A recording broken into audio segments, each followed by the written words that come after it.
très rapidement, avant de parler de ce sondage, donc ce qui nous conduirait donc au sujet central de ce numéro, au niveau de l'armée, l'état-major, la hiérarchie réitère ses consignes talibées. Oui, bien sûr, vous le savez, ça rappelle un peu la veille, en tout cas, de l'opération qui a consisté à déloger Cellou Dalein et Sidya Touré. Ouais. Vous vous rappelez, la veille, le colonel Sadiba avait également, à l'époque, consigné l'armée avec justement obligation pour les commandants des camps de remonter, en tout cas, tout mouvement de prise d'armes au sein de ces garnisons. Donc, un communiqué, une décision a été prise à cet effet. Donc, c'est un rappel à l'ordre. Et non, instaurant à nouveau la même mesure, puisqu'il est dit que tous les militaires des armées de l'air, de mer, de terre sont consignés dans les garnisons jusqu'à nouvel ordre. Les commandants d'unité sont instruits de faire remonter les situations de prise d'armes de leurs unités respectives toutes les heures. Toutes les heures au poste de commandement interarmé élargi de l'état-major des armées. Donc tout manquement, précise la décision, à ces nouvelles instructions engage la responsabilité des commandants d'unité. On présume, on en est même certain que c'est un prélude de la cette marche prévue demain. Si elle ne venait pas à être reportée, puisque beaucoup le désirent. Bien. C'est un peu, je ne sais pas ce qui se passe au sein de l'armée.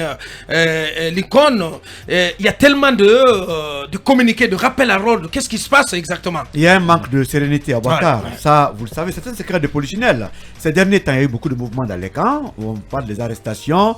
Il y a l'inquiétude. Beaucoup d'arrestations surtout. Et il y a des communications à Bakar. Quand vous assistez en tout cas à ces scènes, parfois, vous prenez la tête puisqu'il y a beaucoup d'informations. Allez dans les familles de ceux-là qui sont arrêtés. Vous comprenez beaucoup de non-dits autour des événements du palais, Akumba. Voilà, on parle même pas le contraire. De chasse aux sorcières. Moi, quelqu'un m'aurait même dit que la plupart de ces militaires arrêtés, beaucoup seraient parfois... Non, Akumba, c'est les familles qui parlent, hein. Beaucoup seraient torturés. Bon, on va vérifier. Mais malheureusement, l'état-major ou le ministre ne communique pas. Mais ce que je dis, c'est ce qui se répète même au marché Avaria. C'est pratiquement le mot de passe dans toutes les familles aujourd'hui. Dans les médias, on n'en parle pas. Mais les gens... Parce que c'est la grande muette, c'est difficile d'obtenir des infos. C'est pourquoi on doit informer le ministre qu'il communique, puisque ce qui se passe avec les infos du quartier et autres, non, ça ne rassure pas à la décharge de Idi Amin. À la décharge d'Idi Amin, c'est quand même inédit, c'est quelqu'un qui communique. Son prédécesseur a fait 11 ans sans piper un mot dans un média. Je suis on parle du docteur Mohamed le grand taciturne, Diané qui a fait 11 ans de silence total. Qu'est-ce qu'Idi Amin a dit de bon? Idi Amin a pris la parole dans Oui, c'est parce qu'ils étaient coincés. Ils étaient coincés, il fallait qu'ils parlent. Idi Amin est nettement meilleur. Nettement meilleur. Sur toute la ligne. Il n'y a pas photo. Il n'y a pas de débat, mon mec. Il n'y a pas de débat. Attendez, d'abord sur le profil de l'homme. Il n'y a pas de doute là-dessus. C'est un éminent intellectuel comme dans l'armée. Et c'est un stratège et il a pris la parole. Un grand formateur. Il a formé beaucoup de générations de militaires. Quand c'est blanc, c'est blanc. Il a pris la parole la dernière fois ici, dans cette émission. Vous avez vu quelle est la structuration de son discours, la cohérence dans son discours. Et évidemment, c'est un ministre des armées. Il va pas parler tous les matins. Bien. Mais sans information, la confusion s'installe. La dernière fois qu'il a pris la parole sur cette question de base militaire, il faut encore revoir sa communication. Elle était limpide. Tellement qu'elle était limpide. Akuma un mot là-dessus. Je rejoindrai Lincoln. Il est vrai que on n'a pas l'habitude d'entendre un ministre de la Défense s'exprimer sur un média et réussir. Qui plus est, média privé. Et réussir sa communication, son intervention. Il l'a fait et samedi dernier, ceux qui étaient à l'aéroport sont pratiquement retrouvés à boire les paroles de ce monsieur. Quand il est structuré, éloquent. C'était ton cas. C'est l'un des militaires guinéens les mieux formés, c'est indiscutable. Il a fait mais on a été séduit aussi par la sortie de grandes académies militaires. En tout cas, qu'on a suivi ensemble, on a été séduit aussi par Sadiba. Absolument. Hormis, mis à part l'accent, l'intonation et Oui, mais c'est pas La comparable. prononciation. C'est pas comparable du tout. Je suis pas en train de comparer, bon sang de C'est Dieu. le jour et la nuit, quoi. Non, j'ai dit, on a été aussi séduits. En plus, il a pris la parole avant le ministre. C'est pas Je ne normal. fais pas de parallèle, s'il te plaît. J'ai dit, quoi qu'on dise. Il a parlé avant le ministre. Si vous connaissez un peu Saliba, c'est l'un des militaires les mieux formés de la sous-région. Attention, absolument. Moi, ce que j'ai à dire à Bakar. Allez-y, Non, me permettre 2 secondes. 2 secondes, Talibé. Ce que je voulais dire. Mais si vous voulez tous parler à la fois. Ce que Lincoln dit, il y a eu ces petits bruits et tout le reste.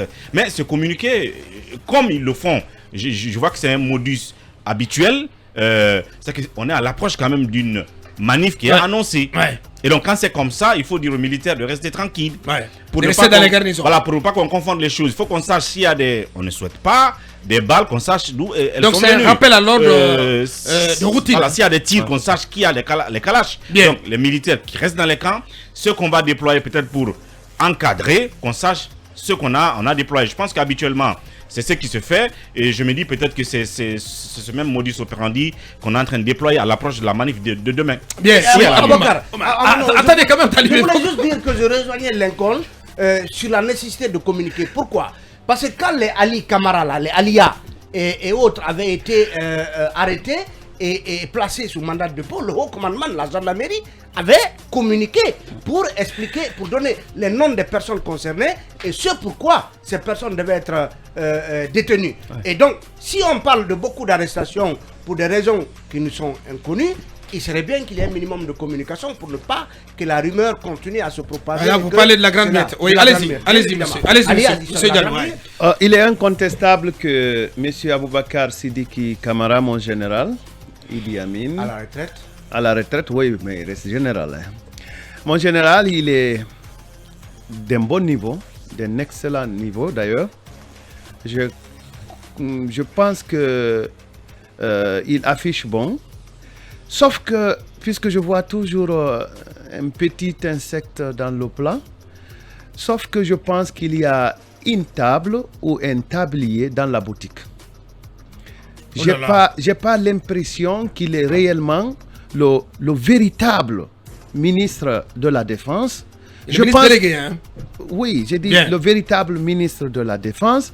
Je pense qu'il y a plusieurs ministres de la Défense à l'intérieur du ministère de la Défense. C'est ma lecture. Maintenant, pour revenir sur votre question... Je suis d'accord avec toi. Pour revenir le chef d'état-major prend la parole avant le ministre. Pour revenir sur votre question... une rumeur nous a appris qu'il y a un téléphone qui a été ramassé aux alentours de Sékou Touréa. Et que ce téléphone aurait même... Pas les moments 5 que tu veux dire. Pas les moments 5, d'accord. Et que cette même rumeur soutient que ce téléphone aurait conduit même à la fouille de la cellule de Toumba. Je dis bien une rumeur. Ouais. Cette rumeur nous dit que ce téléphone a conduit à l'arrestation de commandant Ali Kamara. Cette rumeur continue à nous dire qu'il y a eu telle autre arrestation. Il paraît que même il y a des douaniers qui sont... Bon, bref, c'est une rumeur, ce n'est qu'une rumeur. Donc la présidence doit nous informer pour nous sortir de cette psychose-là. Elle doit nous dire qu'est-ce qui se passe, qu'est-ce qui s'est passé, quelle est la version officielle, fut-elle maquillée, quelle est la version officielle à laquelle nous pouvons nous en tenir. Premier point. Deuxième point, vous savez qu'il y a eu la suppression de la dotation en denrées alimentaires. On ne sait pas comment est-ce que cette suppression a impacté la psychologie de nos hommes en uniforme. Alors, et c'est la fin du mois qui approche. Donc, il faut qu'on nous dise quelle a été la méthodologie d'application de cette suppression. Oui, mon général, je sais que vous l'aviez expliqué ici. Il serait bon que vous reveniez encore là-dessus pour nous dire quelle a été la mise à jour, quelle a été l'application, parce qu'il faut que nous aussi nous mettions à jour nos informations à nos dispositions pour que la population soit située. Et troisième point sur lequel je vais finir. Aujourd'hui, remarquez qu'il y a moins de militaires qui se promènent en tenue. Moi, j'ai essayé de comprendre. On me dit non. Maintenant, si tu as une tenue, tu la mets dans le sac. Arrivé à ton service, tu t'habilles. Après le service, tu remets la tenue dans le sac et puis tu te mets en civil. Et nous sommes enfin à la veille d'une manifestation importante. Est-ce que vouloir informer l'opinion publique que les militaires sont casernés ne cache pas un autre agenda puisque certains organisateurs nous ont sorti des images hier. Bien, on en parle. Pour dire qu'il y a des chemises, des t-shirts qui pourraient alimenter des comptes manifestations. Moi, depuis hier, j'ai eu tellement de versions que je me réserve d'en partager. Bien.